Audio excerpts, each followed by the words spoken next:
Yeah, it's time to move on. It's time to get going. What lies ahead, I have no way of knowing. But under my feet, baby, the grass is growing. Yeah, it's time to move on. It's time to get going.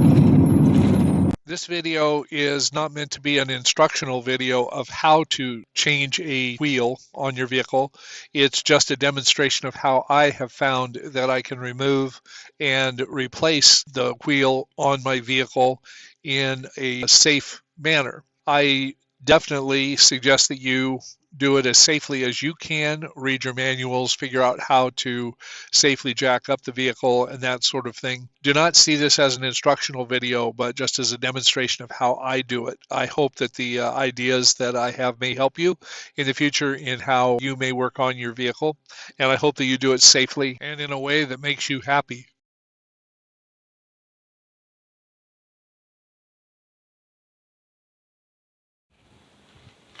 Okay, so first thing you want to do is make sure that you're on a level surface. I happen to have some concrete here that I can work on so that I can place the jack underneath. If you have something to block the rear wheels, do that, otherwise leave it in park and start from there. Okay, so you're going to take a screwdriver, and there's a little slot right here, and you just use that to get the insect off you that's biting your hand. But anyway, take the hubcap off so that it exposes your lug nuts. Okay, after finding the right size socket to go over the nuts, and before you jack it up, you're going to want to loosen these nuts.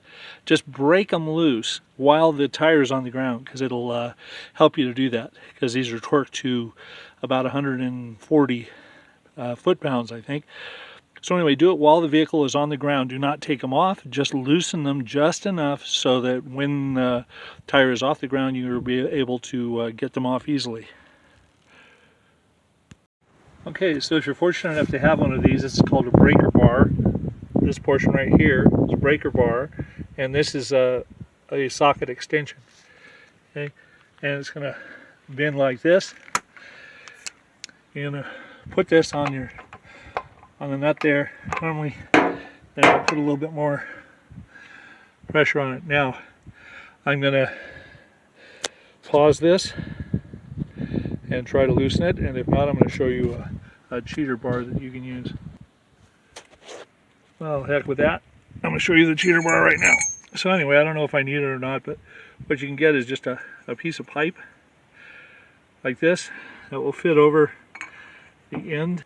Now this one is actually smaller than I need for this, and this cheater bar doesn't have to be metal. You can actually use PVC pipe if you want. It's just the idea of getting more leverage by being able to push on here rather than in here. So I'm going to see if I can break it loose, and we'll go from there. Okay, so I used the cheater bar to get just enough movement on the nut from here down. I didn't have to force it, didn't have to do anything really horrible, so I'm going to try and do the next one with one hand. We'll see how that works, or with one arm while I'm filming this. You're going to have to get this right.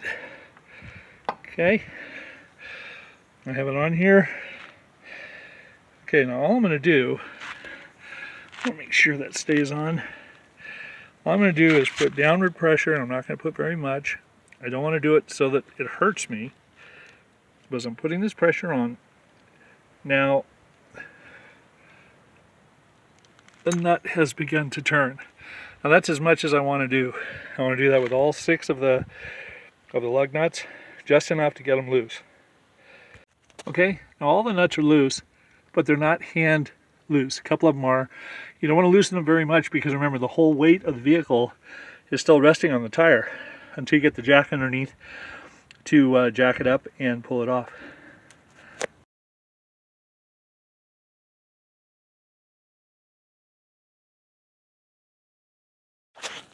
Okay, so now you're done with whatever repairs you were going to do, and it's time to put the wheel back on. One of the problems is tire and wheel, first of all, they're awkward, but then they're also heavy. So what you want to do is roll it over close to your hub. Roll it over there as best you can. Next thing, and this is a key thing that I found that works really well, you scooch it as close to the hub as you can. You place your feet on each side, inside like this, and all you do is flex your toes and lift it up. Now, doesn't mean it's going to go easily, but you see it went. Now if I was trying to do that with my hands, both of them, I get my shoulders involved and everything, my feet don't hurt, and it's up and on there.